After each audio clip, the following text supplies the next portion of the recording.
Good morning all of you. Online classes में आप सभी का स्वागत है।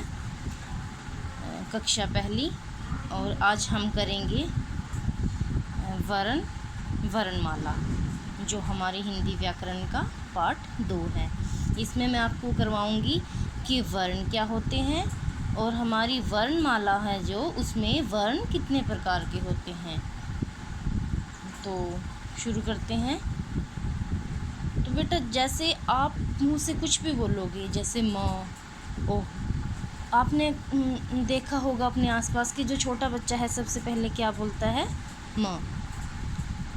तो जो ये छोटी छोटी ध्वनियाँ हैं जो हमारे मुख से निकलती हैं, जैसे आ, ई, उ, क, ख, तो जो ये छोटी छोटी ध्वनियाँ हैं यही वर्ण कहलाती हैं।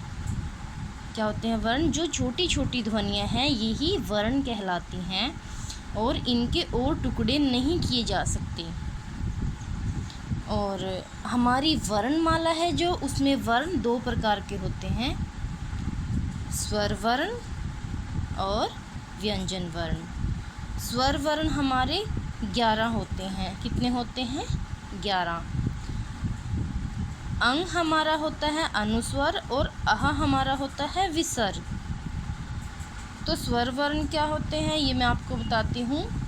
स्वर वर्ण हमारे अ से लेकर औ तक। स्वर वर्ण वो होते हैं जिनको हमें बोलने के लिए और किसी वर्ण की सहायता की ज़रूरत नहीं पड़ती, और अ से लेकर औ तक ये हमारे स्वर वर्ण होते हैं, और ये कुल 11 होते हैं, यानी 11 होते हैं। सेकंड है हमारा व्यंजन।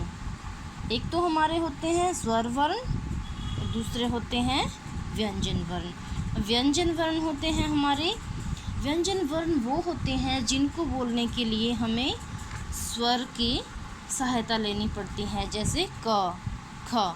अब जैसे हम क बोलते हैं तो क के पीछे अ की आवाज़ भी आई है, तो ये हमारे व्यंजन वर्ण होते हैं जिनको हमें बोलने के लिए स्वर की सहायता लेनी पड़ती है। और क से लेकर ह तक हमारे व्यंजन वर्ण होते हैं। तो हमारी वर्णमाला में 2 प्रकार के वर्ण होते हैं, स्वर वर्ण और व्यंजन वर्ण। स्वर वर्ण हमारे 11 होते हैं और व्यंजन वर्ण हमारे कितने होते हैं? 35, यानी 35। क से लेकर ह तक हमारे ये 35 होते हैं व्यंजन वर्ण। तो बेटा, आपको स्वर वर्ण और व्यंजन वर्ण ये लर्न करने हैं और इनको राइट भी करना है। Good bye.